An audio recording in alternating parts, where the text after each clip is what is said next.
മച്ചാമാരെ നമ്മള് hand feeding കുഞ്ഞിനെ ഒരെണ്ണത്തിന് എടുക്കാൻ വേണ്ടി പോവുകയാണ് കേട്ടോ. അകത്താട്ട് കയറുമ്പോ ഇവരെന്താ ഇവരുടെ പ്രതികരണം കണ്ടോ കേട്ടോ.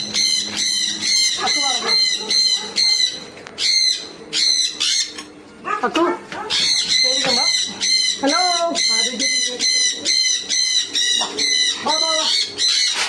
ഇവിടെ വരെ സേഫ് സോണാ. ഇതിന്റെ അപ്പുറത്തായിട്ട് പോകുമ്പോഴേ പണി തുടങ്ങുള്ളൂ. എന്നെ തന്നും പിന്നെ പറന്നൊക്കെ കൊത്തുവേ. ഒന്നും ചെയ്യല്ലേ ചെയ്യാതെ കണ്ണിട്ട് കൊത്തോടാ. എവിടെ കിട്ടാകത്തുള്ളൂ പറയാൻ പറ്റില്ല.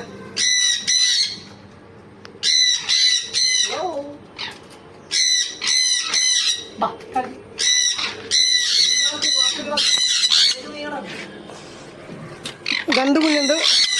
അയ്യോ കൊത്തില്ല പിടിച്ചോളാം.